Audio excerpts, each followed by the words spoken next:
welcome to Crafting with Tanya, friends. Today we're going to be working in Inkscape and we're going to be going over shadow layering again, just to cover a few questions that I received in Facebook groups and a few comments here on YouTube. So the first thing I want to show you guys is how to create the shadow layering when your letters are not touching or when you click and it only gives you shadows for one layer. By now, you guys should already know how to insert your text by choosing the text, the create and edit text object here on the side, inserting your text, and then choosing your font here on the top toolbar. I'm going to be using Academic M54 today. So let's begin. I already done typed my word here, and I'm going to go here and click the paint bucket. Now to change the size of your shadowing, you use the grow and shrink by. You can use any size you want. You can change this to millimeters, point, inches, centimeters, pixels. I really don't deal with this, but I usually just choose points. And now you can go ahead and start creating your shadow. So let's first click the S. And then we're going to go over here and we're going to click the arrow button. Now this is another question I received, how to get out of the paint bucket feature. And what you do is just click any other toolbar here, tool here on the side. And what we want to do is click the arrow and go up here and send it to the bottom.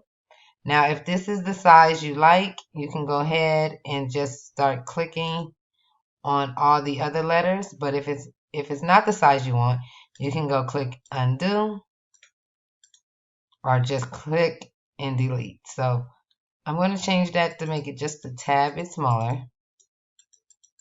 And now I'm going to click my arrow, click to the bottom. Now this works for me.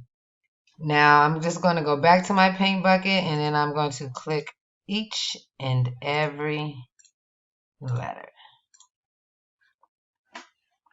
Then I am going to click on my arrow, hold down my shift, and click each shadow piece.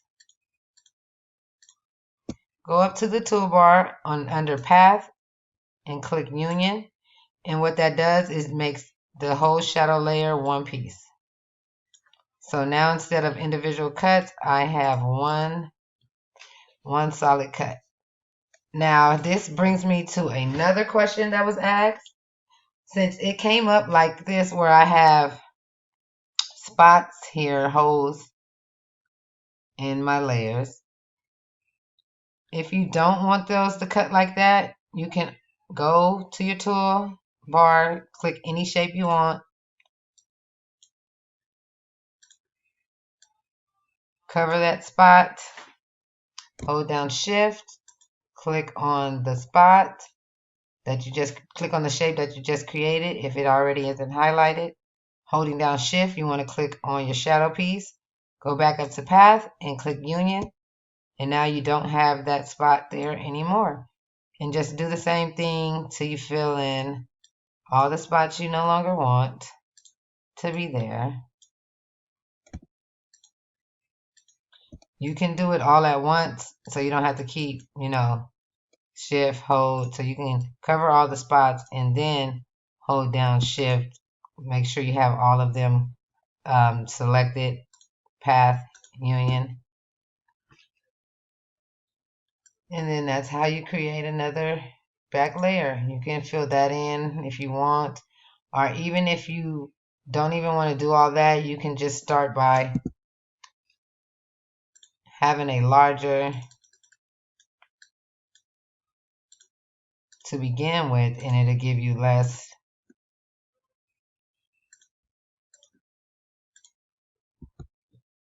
See how it's not even giving me the whole E?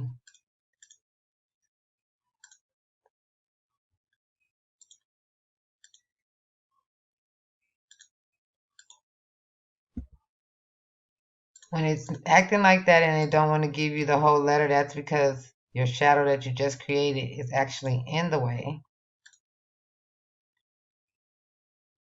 So you'll have to just move that to the bottom.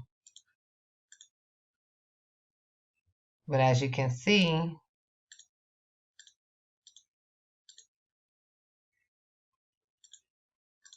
there's less spots than when I first did it with a smaller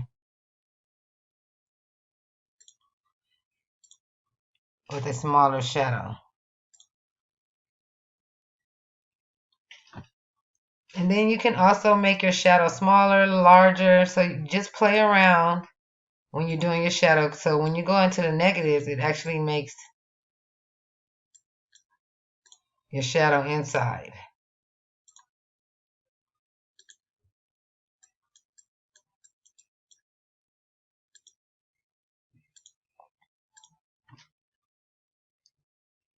I believe there's one more question I have to cover.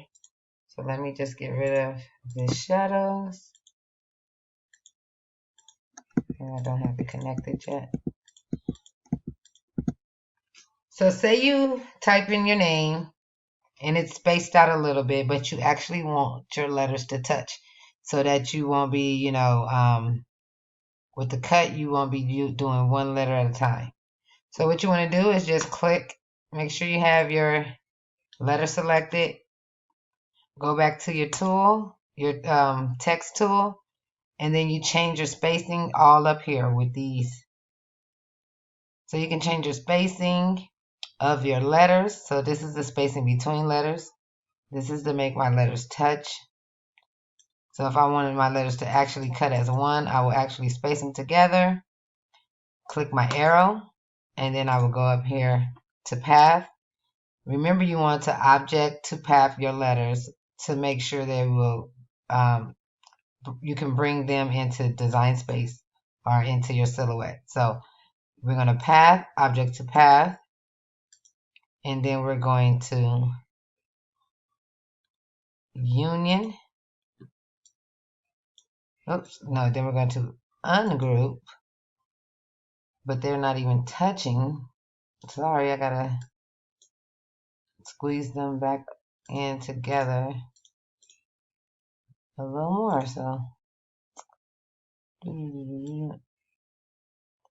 alright, so then we're going to object to path,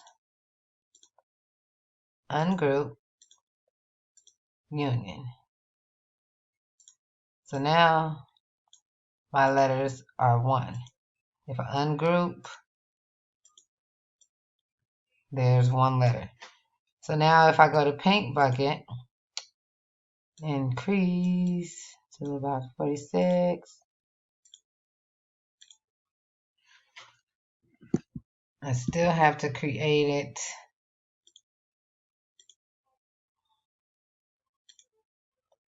You know, yeah, I'm cheating right now. As long as it gets the job done. So as long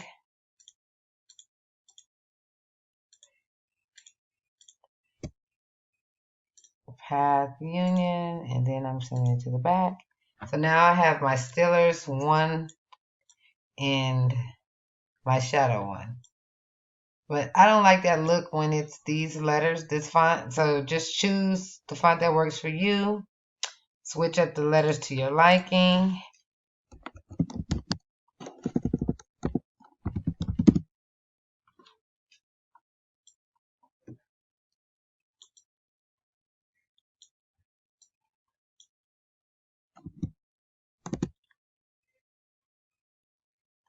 Let's see, I'm going to choose a different font. So this font actually touches a little, and I actually like that. What other question did I have? I think that is it. If you have any questions, just comment them below.